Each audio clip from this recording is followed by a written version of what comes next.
Viral boy कृष की कहानी हमें यही आईना दिखाती है कि आज के समय में फेम सबसे खतरनाक चीज बन चुकी है, खासकर उनके लिए जो इस सिस्टम को समझ नहीं पाते, क्योंकि यहाँ चमक के पीछे अंधेरा बहुत गहरा होता है।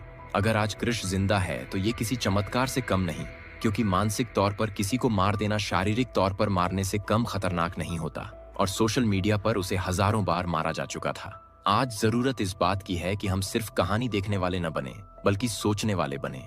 किसी की मौत की खबर देखकर सबसे पहले ये पूछें कि इसका सच क्या है, कौन जिम्मेदार है, और क्या हम किसी की जिंदगी के साथ खिलवाड़ तो नहीं कर रहे। क्योंकि अगर आज हम चुप रहे तो कल किसी और रानू मंडल, किसी और कच्चा बादाम, किसी और कृष की कहानी फिर सामने आएगी और हम फिर कुछ दिन रोकर फिर भूल जाएंगे।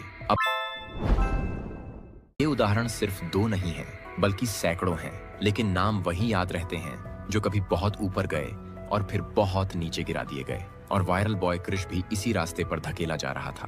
फर्क बस इतना था कि उसके मामले में लोगों ने उसे जिंदा होते हुए भी खत्म कर दिया। सोशल मीडिया की सबसे खतरनाक बात यही है कि यहाँ इंसान नहीं कहानी बिकती है, और अगर कहानी में दर्द हो, मौत हो, साजिश हो, तो वो और तेजी से बिकती है।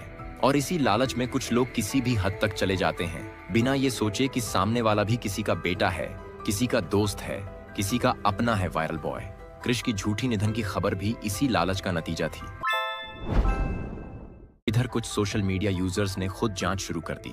उन्होंने उस वायरल वीडियो को ध्यान से देखा जिसमें नाले से लाश मिलने का दावा किया गया था। लोगों ने फ्रेम दर फ्रेम वीडियो को देखा, जगह की पहचान करने की कोशिश की, आसपास के बोर्ड, सड़क और मकानों को गौर से देखा, और तब एक चौंकाने वाली बात सामने आई। वो जगह जमशेदपुर की नहीं थी, न ही वहां कोई ऐसा इलाका था जहां कृष रहता था। इसका मतलब साफ था कि वीडियो कहीं और का था, किसी और इंसान का था, लेकिन उसे जबरदस्ती वायरल बॉय कृष से जोड़ दिया गया था ताकि कहानी और ज्यादा डरावनी लगे।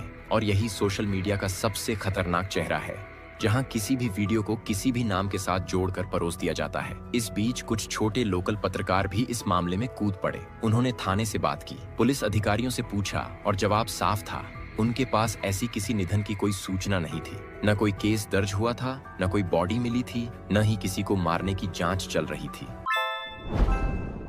कुछ रिपोर्ट्स में यह भी सामने आया कि वायरल होने के बाद उसके आसपास कुछ ऐसे लोग आ गए थे जो खुद को उसका मैनेजर, उसका गाइड, उसका शुभचिंतक बता रहे थे, लेकिन असल में वो उसे कंट्रोल करने लगे थे। क्या बोलेगा, क्या नहीं बोलेगा, कहाँ जाएगा, कहाँ नहीं जाएगा, सब कुछ उनके हाथ में था। और ऐसे माहौल में किसी के लिए भी सच बोलना आसान नहीं होता।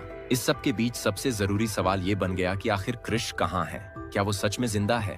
और अगर है तो क्यों सामने नहीं आ रहा? और इसी सवाल का जवाब ढूंढने में कुछ लोग सच में जमीन पर उतरे। उन्होंने जमशेदपुर के अलग अलग